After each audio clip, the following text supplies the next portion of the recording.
Curso de Inteligência Artificial, aula 34. Nós vamos apresentar aqui os gráficos teia de aranha. Vocês já devem ter visto alguns em joguinhos como o PES, né, e outros de estratégia, né?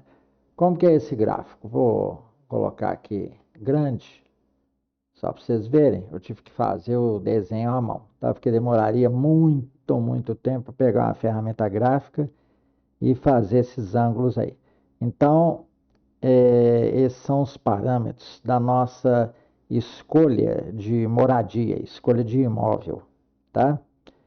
Então, eu escolhi, por convenção, colocar o bias na vertical.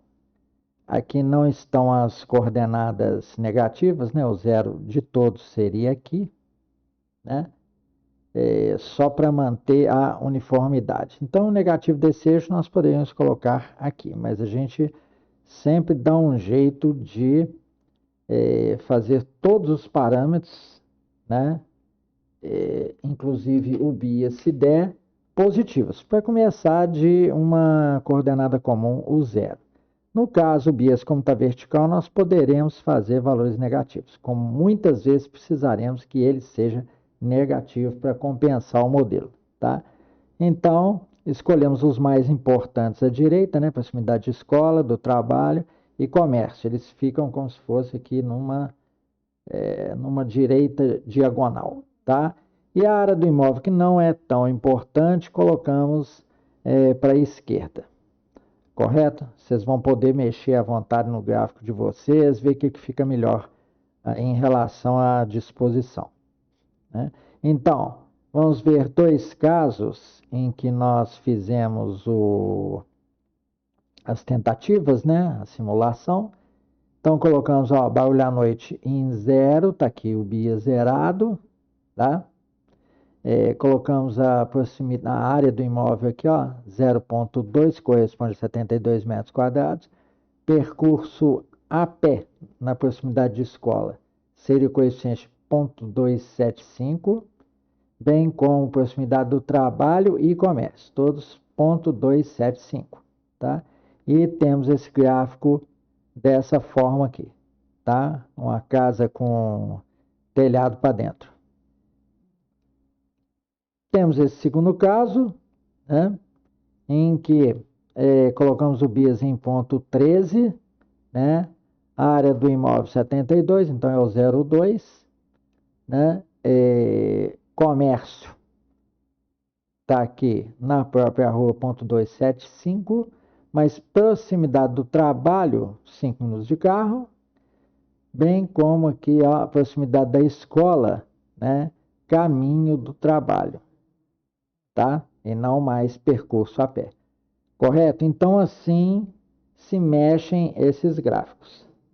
Tá certo? Vocês podem pôr com preenchimento, como eu pus aqui amarelo, porque as linhas para encontrar com o zero do bias, elas vão sobre o próprio eixo, tá? Então, eu botei fundo amarelo.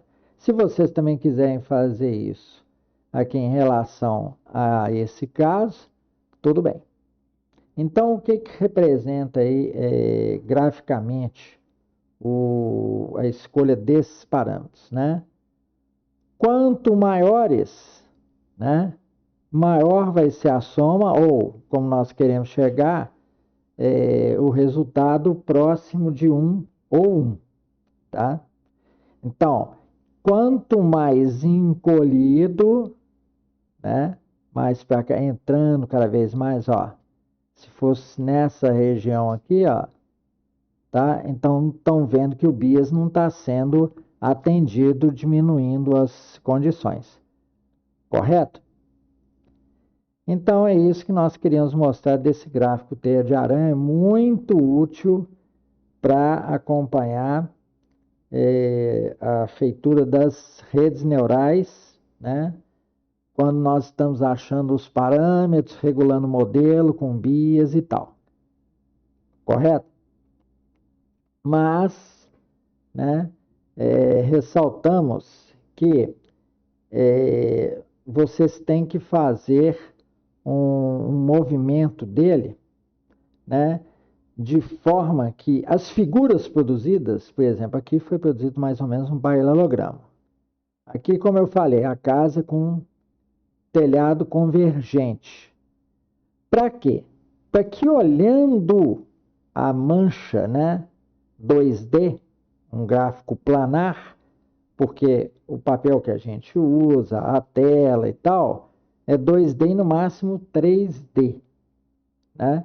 Então, para esse modelo, ele é em relação aos parâmetros multidimensional. Você pode ter um monte de parâmetros, tá? Mas a visualização é em 2D. Então, vocês têm que fazer com que o gráfico tenha algum significado que você bate o olho, né? E já identifica a característica do modelo. Tá bom? Então, por isso que nós escolhemos cuidadosamente as posições. Tá bom? Então, quanto mais pontudo aqui, maior o bias, né? Ou seja, todas as outras condições são pequenas, né? A grandeza dela, a ordem de grandeza é baixa, então você precisa fazer um modelo com bias elevado, tá bom? Aprendam a interpretar modelos fora do normal x e y de duas dimensões gráfico.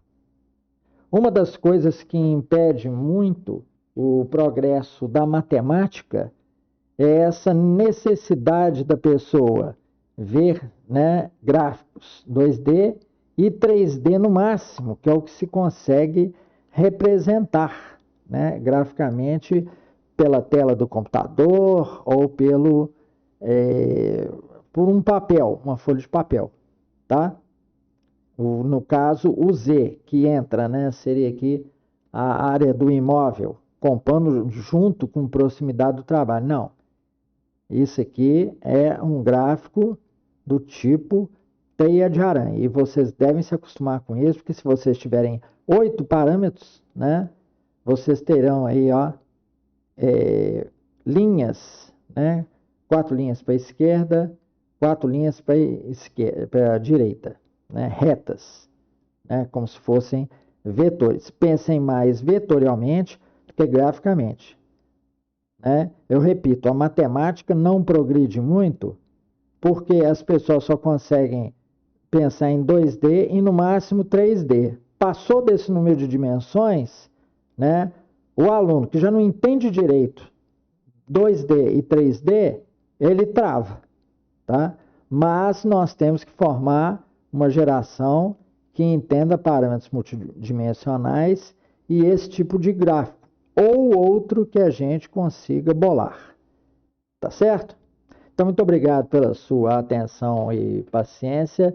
Esse é o fim da aula 34.